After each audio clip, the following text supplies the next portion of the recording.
Um, well, again, it depends on what I'm doing in the studio. I mean, I've done many different things, from playing my own music to playing music that other people have written that is very easy.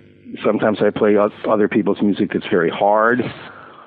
So it depends on what kind of situation I'm in. If I'm playing with my own music and I know the music basically, then what's helped me is, again, this whole idea of just relaxing and not trying to worry about whether I'm going to. Don't even think about making a mistake. You just play it like you're playing a live gig. I mean, play like you would play in your house, but you have to realize the main problem about a studio for me is that you can hear properly. So if you have good headphones or if you're in a good situation, then generally that takes care of that. If you can hear well, that's most of the battle. You know, if you can hear the bass player and the drummer and whatever the instrumentation is, that helps. If it's your own music, you just relax and try to play it the way you hear it.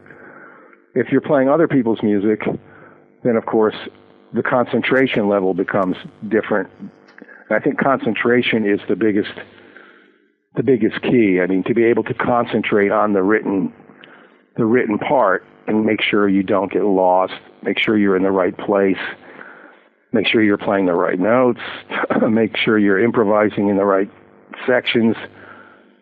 But you also, during all this, you have to remain relaxed because you don't want the music to sound stiff or forced. You know, you want the music to have a nice flow. So I find that to be the most difficult, is playing someone else's music that you have only seen for the first time or second time and try to make it sound like your own music. You try to make it sound natural. Mm-hmm. So that to me is the hardest one, is in the studio. And for that, again, concentration, complete concentration, but relaxation at the same time. And those are hard things because sometimes when you concentrate, you tend to get tense. You know, you focus and you tighten up and get a little tense. So at all costs, I think you have to try and be relaxed, even though you're completely concentrated, and not be afraid to make a mistake, because especially with today's technology, you can always fix something. You know, back in the old days, you couldn't. You know, when you were recording just directly to 2 tracks, you pretty much what you heard was what you got. You know. And that's very dangerous recording, you know.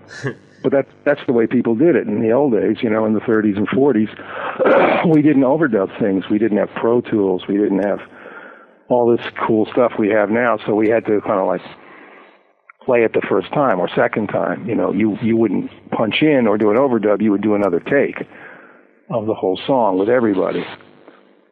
So I think,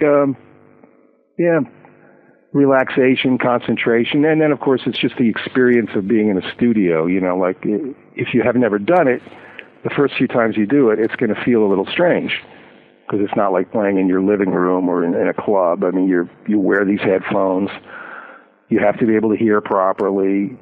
The bass player is maybe on the other side of the room, you know, and the drummer's somewhere else, and they're in a booth. So the first few times you do it, it definitely feels strange. And it makes you feel like you can't play, you know.